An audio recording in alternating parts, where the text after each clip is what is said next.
It started like any other quiet afternoon in a suburban neighborhood until strangers appeared on the doorstep. Wearing badges that didn't seem quite real, they demanded control over what was his by right. Their eyes carried an authority that wasn't earned, and their presence carried a weight that felt wrong. A black man suddenly found himself trapped in a moment that was far more dangerous than it first appeared. But what these so-called officers didn't know was who they were really dealing with. Marcus had worked hard to build the life he always dreamed of.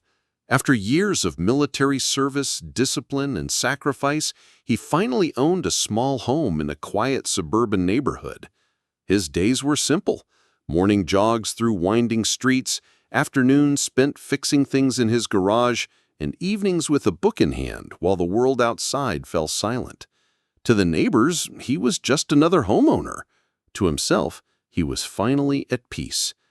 The walls of his home held memories of struggle and resilience, framed photos of family, and a sense of safety he had earned with every ounce of determination.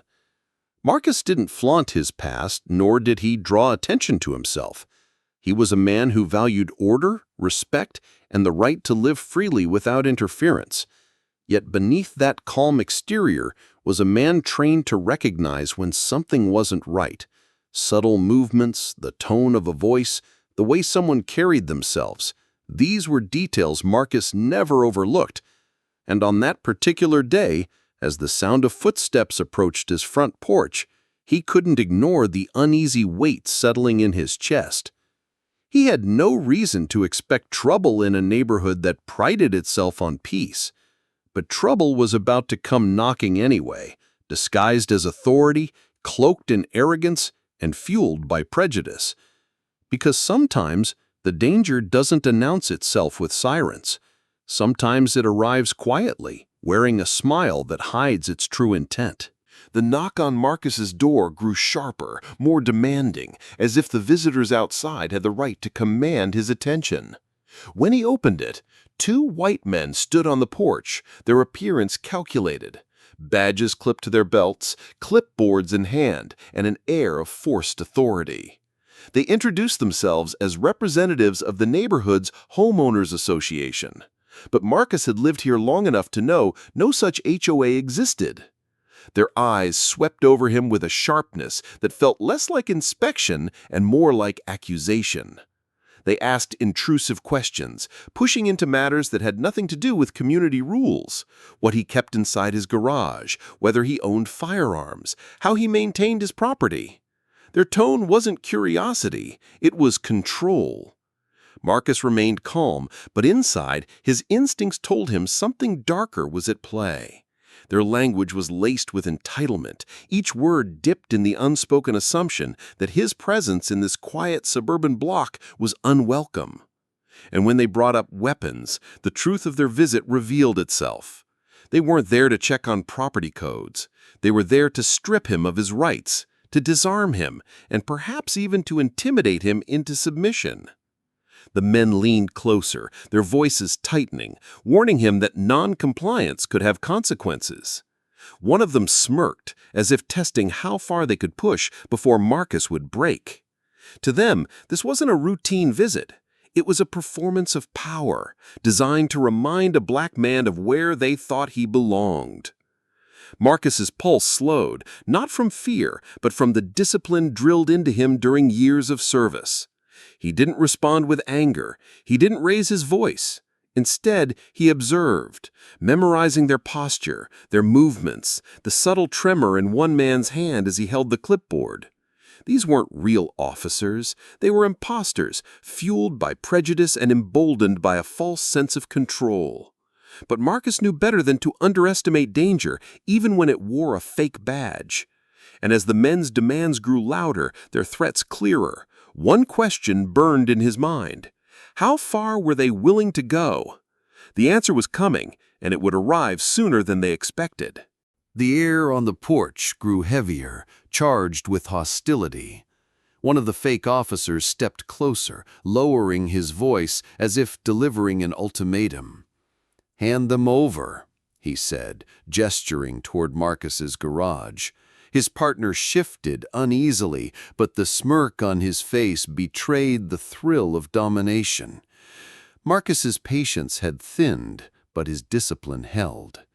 He knew that raising his voice or showing anger would only fuel the narrative they were crafting, one where a black man's resistance could be twisted into justification. Yet when one of them placed a hand on the doorframe, leaning in as if to force his way inside, the line had been crossed. Every instinct screamed danger. The moment became electric, two men emboldened by false authority, pressing against the boundaries of his freedom, daring him to surrender. But Marcus wasn't just a homeowner. He was a man who had survived war zones, who had learned to stay calm under fire, who had faced enemies far more dangerous than these impostors. With measured steps, he straightened his back, his voice cutting through the tension like steel. He didn't shout, he didn't threaten, but the authority in his tone carried a weight that froze them in place. His eyes locked on theirs, unflinching, and in that silence, they realized the truth. They had chosen the wrong man to intimidate. The smirk faded, the clipboard trembled, the false sense of power they carried dissolved under the presence of someone who refused to be broken. What was supposed to be their moment of control had turned into their exposure. For the first time, it wasn't Marcus who seemed cornered. It was them. The silence that followed was deafening. For a moment, neither of the impostors moved. Their badges, their clipboards, their posturing, it all crumbled under the weight of truth. Marcus didn't have to shout, didn't have to push. His very presence, his refusal to bow, was enough to strip their authority bare. Realizing they had been exposed, the men exchanged nervous glances before retreating down the walkway, their arrogance replaced by hurried steps and averted eyes. Marcus closed the door, his heart steady but heavy.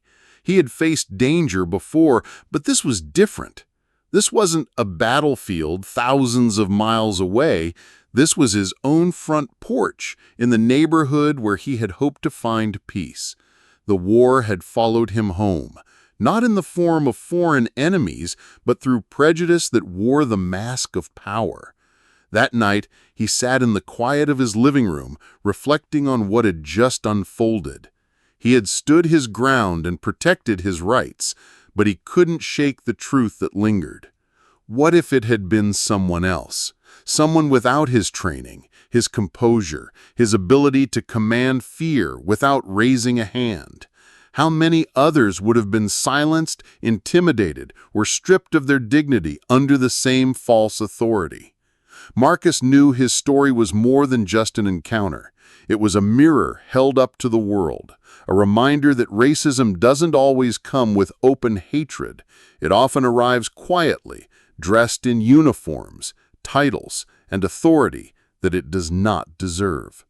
The lesson was clear. Silence only feeds injustice.